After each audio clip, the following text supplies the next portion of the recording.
The snow had stopped falling by morning, but the sky still held its breath. It was the kind of cold that made the wood groan in the walls and turned eyelashes to lace. She stepped down from the back of the freight wagon with nothing but soot on her hem and silence in her throat. The man didn't offer a hand. He just nodded once, as if he'd already made peace with regret. Lark Whitlow wasn't much to look at. Thin wrists, chapped lips, skirt hem pinned with a nail. But her eyes, though downturned, were too old for 19. She didn't flinch at the cold, didn't tremble when her boots sank ankle-deep in powder. Maybe she'd already been frozen inside for some time. The ranch sat at the edge of the county, where fences ran out and the land stopped pretending to be tame. It was a single cabin, gray and slouched with the weight of winter, smoke curling reluctantly from the chimney. The man ahead of her walked without looking back, his long coat dusted in frost, hat pulled low. She hadn't caught his name. Only knew he needed a cook. Someone to keep the fire going, the children fed. Not company. Not conversation. She followed because there was nowhere else to go. The door creaked open into warmth that felt borrowed. A fire, half-fed. A table, worn to splinters. Two small children peered from beneath a wool blanket on the floor. They didn't smile. They didn't hide. They just stared, wide-eyed and hollow, like they'd been waiting a long time for something they didn't believe would come. "This here's Lark," the man said, voice low and flat as riverbed stone. "She's here to help." Then he walked out again. The girls blinked at her. One had a smudge on her cheek like coal dust. The other gripped a worn piece of cloth, blue, fraying, probably once a doll's dress. Lark didn't speak. She knelt, slowly, letting the heat of the hearth reach her fingers. The cabin smelled like old ash and boiled beans. She laid her satchel down, though it held nothing of worth. A comb, a needle, a ragged Bible she hadn't opened in months. Time passed in hush. She scrubbed the pot with melted snow and used too much salt because she was nervous. The older girl wrinkled her nose but ate anyway. The younger one dropped half of it on the floor. Lark swept in small circles, as if trying not to disturb ghosts. When the man returned that night, his coat was dusted in snow and his boots heavy with silence. He didn't ask what she'd made. He only checked the fire, stacked more logs, and settled into the farthest corner, where the lamp cast more shadow than light. Lark noticed his hands, one knuckle bent wrong, old scars threading across the back like dry river cracks. He said nothing about her work. Nothing about her. She couldn't tell if that was mercy or judgment. The children were already dozing, curled into each other like kittens by the hearth. Lark watched them from across the room, a blanket wrapped around her shoulders. She wondered if they cried when no one could hear. If their mother's voice still echoed in their dreams. If they even remembered what lullabies sounded like. That night, she slept near the fire, not by invitation, but instinct. The chill seeped through the walls like regret. The wind whispered things she tried not to name. Her boots sat by the door, wet and stiff, her feet tucked under her skirts. She dreamed of nothing. Woke to silence. Then, in the dark, a soft shuffle. Tiny hands pressed against her side. And a whisper, almost too small to be real. "Mama." She froze. A second breath, a second voice, smaller still. "Mama, is it you?" They crawled into her lap like they'd always belonged there. Not tentative. Not shy. Just certain in the way only very small children can be, before the world teaches them not to believe in miracles. Lark didn't move. The fire cracked once, sending sparks up into the chimney's throat. Outside, the snow held its stillness. Inside, a warmth spread, not from the fire, but from the weight of tiny limbs pressed against her skirts. One hand clutched her apron tie. Another found its way into her palm, curled, and stayed. She didn't breathe. The door creaked softly behind them. She looked up and saw him, Jed McCrae. That was his name, finally said out loud by a neighbor yesterday, not by him. He stood just inside the doorway, snow melting down his sleeves. He saw them. The girls. He didn't speak. But his jaw worked once, like he'd bitten back a word. Then he turned, walked to the hearth, and threw another log onto the fire. The sparks flew again. The girls didn't stir. Jed stared into the flames like they held something he'd buried. His face unreadable. The silence stretched. Finally, he said it, quiet, rough, like gravel under snow. "Don't let him get cold." And that was all. He walked to his corner bedroll. Lay down without looking again. Lark sat still as stone, 2 children breathing against her ribs, one tear sliding down her cheek like melted ice.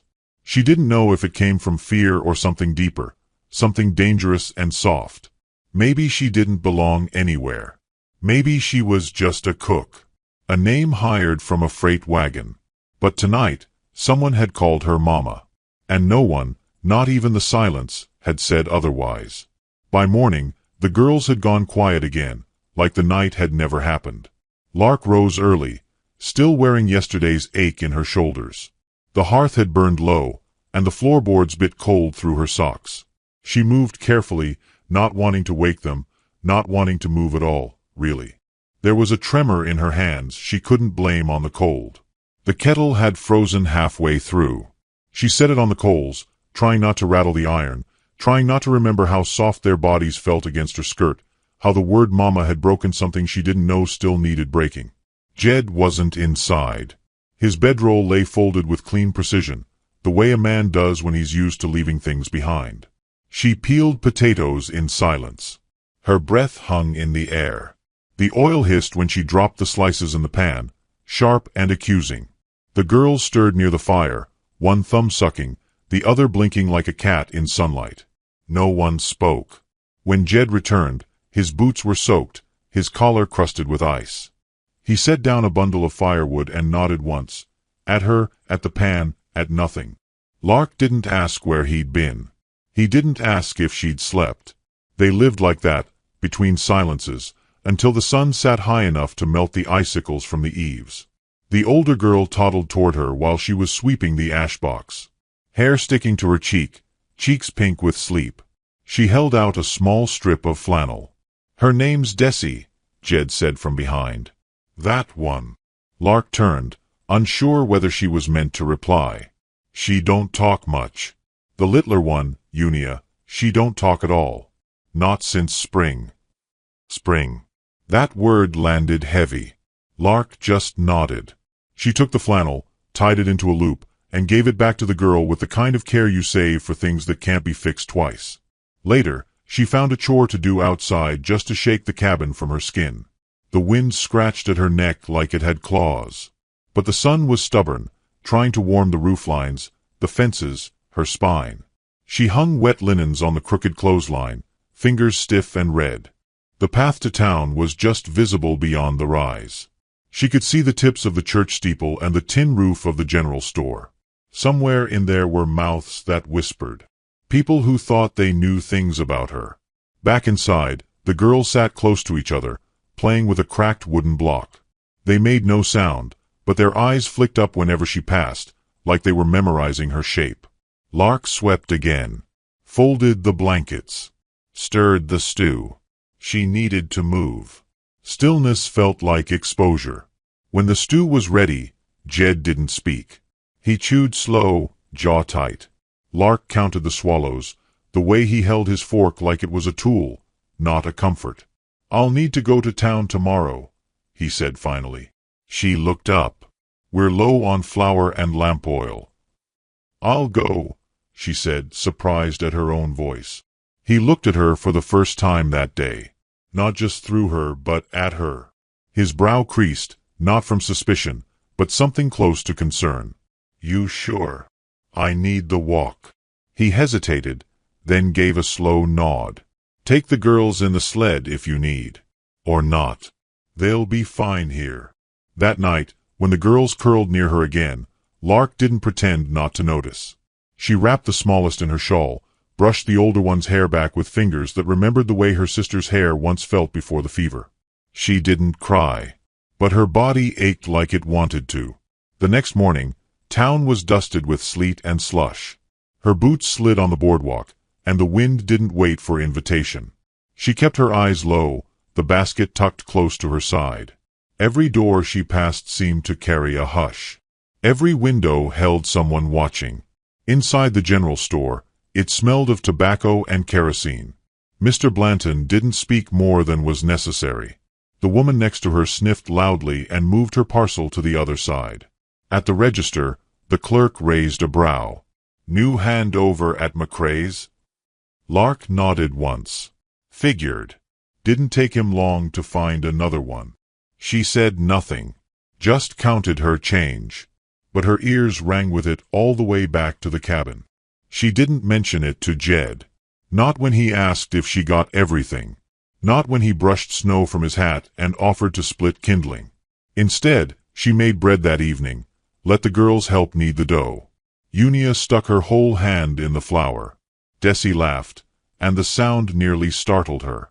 It was the first time she'd heard that laugh.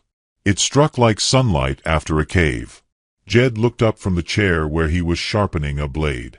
His face didn't change, but his eyes warmed at the edges. "You're good with them," he said. "I don't know anything," she replied. He stood slowly, sheathed the blade. "Doesn't take knowing. Just kindness." That word hung in the air like smoke from wet pine. Later, while she was rinsing her hands, she caught her reflection in the frosted glass. Hair undone, face pale but softer than it had been. For a moment, she looked like someone she hadn't seen in years. That night, the girls settled beside her without hesitation. One clutched her apron like a promise. Lark's eyes fluttered closed, until something caught her nose. Smoke. She bolted up. The girls stirred, disoriented. The back door had been left ajar. She ran outside into the wind and saw it. Her old dress, the gray one from the wagon, torn and half-burnt near the barn. Ash spiraled into the air like prayer gone wrong. She stared at it, heart tight. Inside, the hearth was low, the cabin too still. Jed stepped out from the shadows behind her, coat in hand. "I didn't burn it," he said. Lark didn't speak. "Found it like this. Someone was here." Her hands curled into fists. Then he added, voice low, almost tender, "Your name's scratched in the barn wall." And in his pause, in the look he gave her, the first true look, was the thing no one had asked yet. "Who are you running from, Lark? And how much longer can you hide?" The wind spoke louder the next day, whistling between the slats of the barn like it carried names no one dared say aloud. Lark stood outside at first light, her shawl pulled tight, eyes fixed on the place behind the stalls where someone had scratched her name. It was faint, but there, Lark Whitlow, etched with the hesitant, jagged strokes of someone who wanted to shame without courage. A smear of soot beneath the letters told her it had been done recently. Someone had come in the dark. Someone who knew she was here. She didn't cry. Instead, she brushed her hand across the wood, erasing the ash but not the name. That couldn't be undone. Jed hadn't said another word about it since the night before. He'd gone out before sunrise, taking the rifle but not his saddle. She heard him return sometime after noon, the sound of his boots slow and uneven, like he'd been walking longer than he meant to. He didn't meet her eyes. Just dropped a wrapped bundle on the counter. Carrots, molasses, a spool of thread, and sat near the fire with a wince she tried not to notice. That evening, while the stew bubbled and the girls dozed on the rug, Lark pressed a warm cloth to his ankle without asking. His boot was off, sock damp, skin puffed and bruised. He hissed but didn't pull away. "Stepped in a hole near the creek bed," he muttered. She nodded, gently wrapping the joint. "You should have stayed in," she said softly. He didn't answer. The fire cracked. The silence lingered. "You ever gonna tell me what happened?" he asked, voice rough, low. She looked up, startled. His gaze was steady, not sharp, not cruel. Just there. She took a breath. "What do you think happened?" He considered her, then shook his head. "Not the truth. Just the whispers." Lark set the bandage down, leaned back on her heels. "A man offered me work at a freight station," she said finally. "Said I could cook. Said I'd be safe." Her voice didn't tremble, but it felt like standing on a frozen pond. Turns out, cookin' wasn't what he meant. Jed didn't flinch.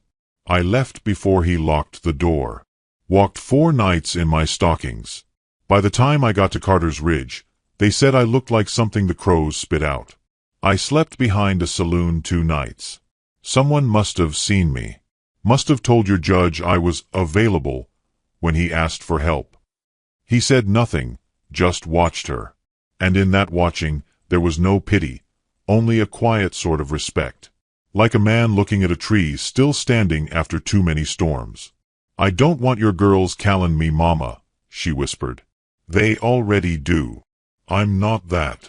They don't care, he said, and it wasn't cruel. It was a fact, spoken like weather. She turned her face toward the fire. Don't you? Jed exhaled, a sound almost like laughter but weighed down with something else. I care more that they're sleepin' warm. Logan again. Unia hummed this morning. Ain't done that since her mama passed. Lark's throat ached. She wrapped her arms around her knees and stared at the girls, their cheeks pink with sleep, their hands curled like unopened flowers. She wanted to stay angry, wanted to feel like a stranger in this house.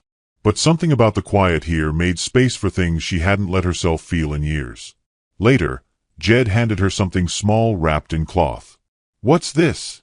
She asked, voice barely audible. He shrugged. Just something. She opened it slowly. Inside was a tiny carved bird. A dove. Whittled from pine, smoothed with care. Not perfect, but lovely in its flaws. I ain't good at sayin' things, Jed said. But I made it the night they called you Mama. Didn't plan to give it. Didn't plan anything. Lark held it in her palm like it might fly. She couldn't answer him. Not with words. But when she stood, she brushed her fingers across his shoulder, light, hesitant. He didn't move, but his breath caught just once, and that was enough. That night, she tucked the bird beside her bedroll. The girls curled around her without asking. One thumb in her mouth, the other clutching her braid like a talisman. The wind picked up again, scratching at the windows. 3 days passed like that. Quiet. Almost peaceful. She sewed the girls new mittens from an old wool shawl.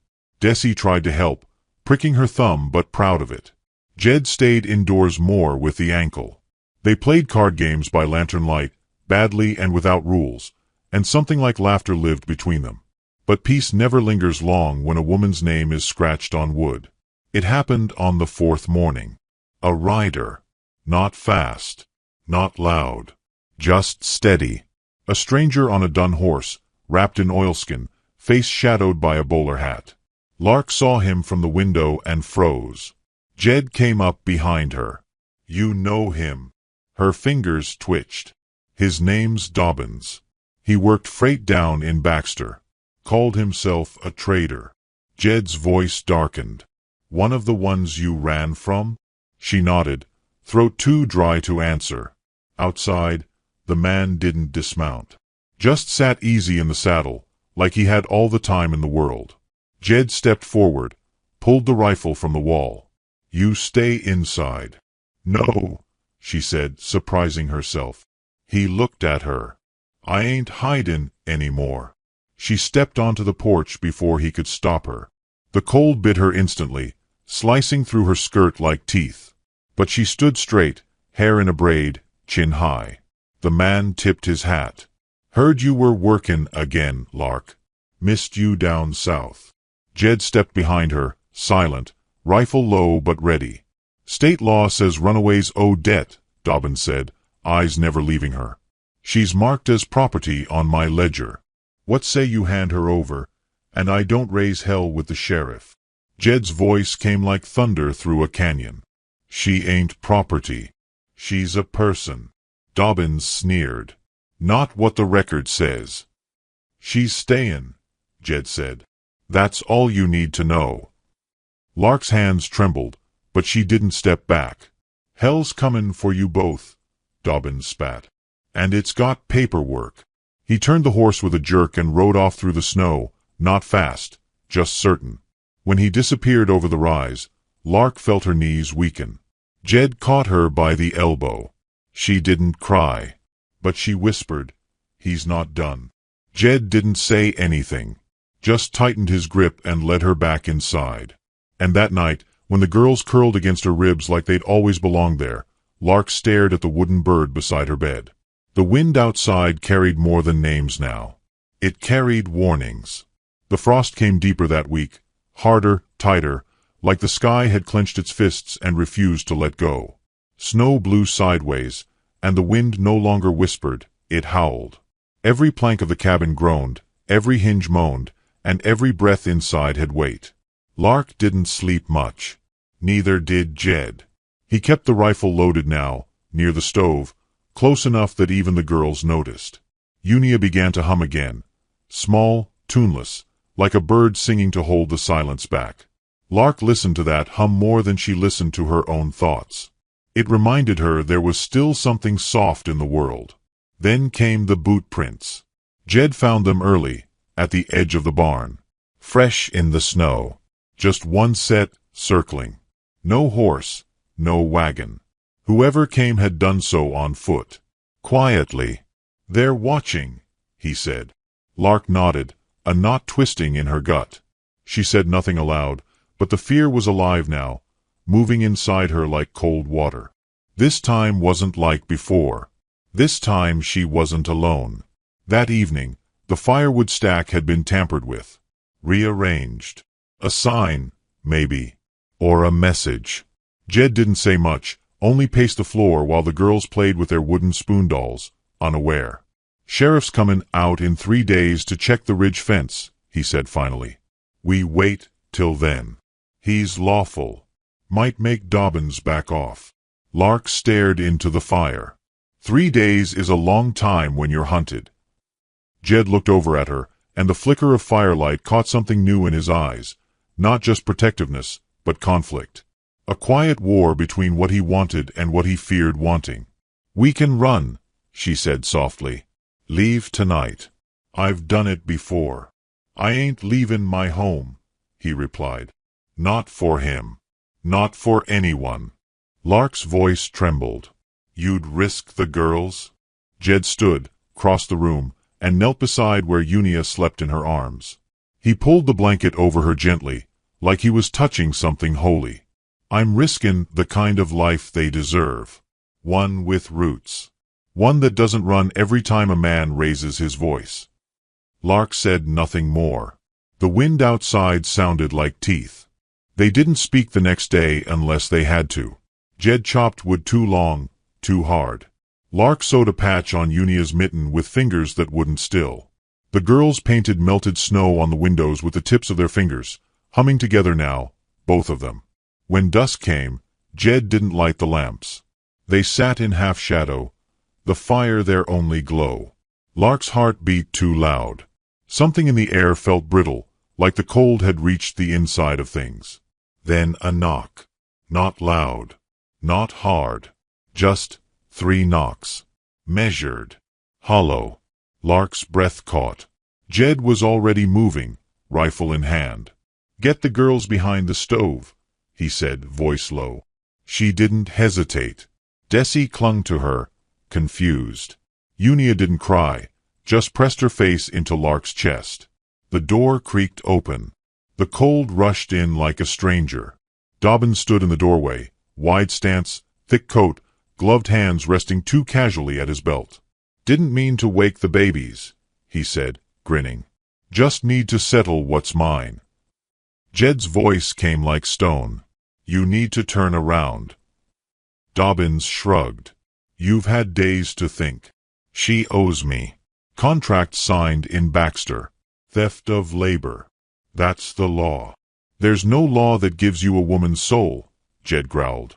Dobbins chuckled, stepping in a pace. "Ain't lookin' for her soul, cowboy." Jed raised the rifle. "You'll be leavin' now." "You won't shoot me," Dobbins said with a grin. "Not with them babies in the room. Not with your future standin' there watchin'." And that's when he turned to Lark. "You comin' quiet, girl? Or you want me to show these folk who you really are?" Lark rose slowly, the girls still clutching her. She eased them behind the stove, out of sight, and stepped forward with hands that didn't tremble. Jed didn't move. Dobbins licked his lips. "You never told em, did you?" he whispered. "Never told the good cowboy that you signed the ledger yourself? That you took coin?" Lark's eyes didn't drop. "You handed me silver for a job I didn't agree to. I took it because I hadn't eaten in 2 days. Still makes it legal." She stepped fully into the firelight now. Her face looked carved from something old and fire-tested. She looked at Jed, just once. "If I walk out," she said, "he wins." Jed's jaw clenched. "If you stay," he said, "you do." Dobbins laughed. "This ain't poetry. This is law." "No," Lark said. "This is where it ends." She stepped closer to Dobbins, and for a breath, it looked like she might go with him.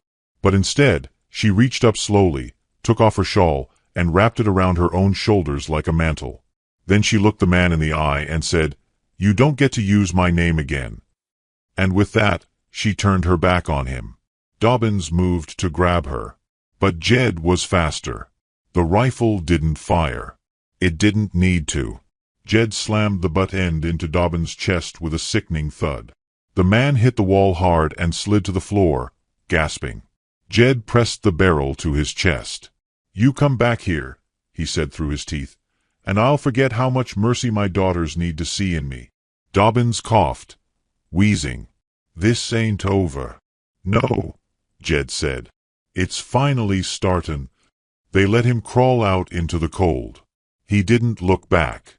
That night, Lark sat by the fire, arms wrapped around both girls, one asleep, one blinking at the light like it couldn't believe what it saw.